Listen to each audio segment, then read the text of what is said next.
حارث اور حارث کا نکاح ہو رہا ہوتا ہے کہ اوپر سے زوار آ جاتا ہے۔ زوار آ کر بوس سے کہتا ہے کہ کسی نے پارس کے زندہ ہونے کی بات کو لیک کر دیا ہے، تو اب ہمیں اسی وقت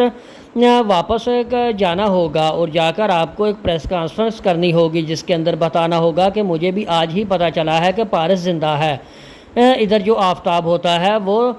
تھانے چلا جاتا ہے اور جا کر ساری حقیقت سے ندیم صاحب کو آگاہ کر دیتا ہے اور کہتا ہے کہ تمہاری پرنسس تو ابھی بھی زندہ ہے اور میرے باپ پر تم لوگوں نے ایسے ہی کیس کروا دیا تھا۔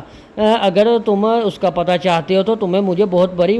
اور موٹی رقم دینی ہوگی، اس کے بدلے میں تمہیں بتا دوں گا کہ پارس اس وقت کہاں ہے۔ تو ندیم کہتا ہے کہ ٹھیک ہے، تم مجھے بتا دو، میں تمہیں منہ مانگی قیمت دوں گا۔ اور دوسری طرف آپ کو یہ بھی ناظرین دیکھنے کو ملے گا کہ ادھر جو زوار ہوتا ہے وہ بھی کافی غصے میں آ جاتا ہے اور حارث کہتا ہے کہ اب تم کس طرح پتہ لگواؤ گے کہ اس بات کو پارس کی کو کس نے لیک کیا ہے۔ تو زوار کہتا ہے کہ مجھے جس طرح مرضی ہو، میں اس بات کی خبر لگوا ہی لوں گا کہ آخر کس نے یہ بات لیک کی ہے۔ تو زوار بھی بوس کے ساتھ ہی اسلام آباد چلے جاتا ہے اور جا کر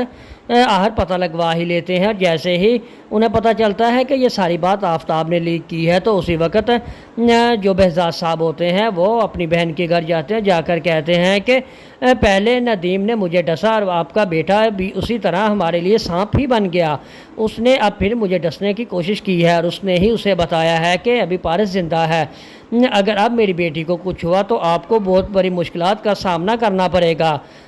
تو اسی وقت آفتاب کی ماں آفتاب کو کال کرتی ہے اور کہتی ہے کہ بیٹا بہزاد صاحب گھر آئے ہوئے ہیں، تمہیں ابھی اور اسی وقت گھر آنا ہوگا۔ مگر آفتاب گھر آنے سے انکار کر دیتا ہے اور کہتا ہے کہ میں گھر نہیں آ سکتا، میں اس وقت کسی میٹنگ کے اندر ہوں، اس لیے انہیں ماموں جان کو کہیں کہ میرا انتظار کرے۔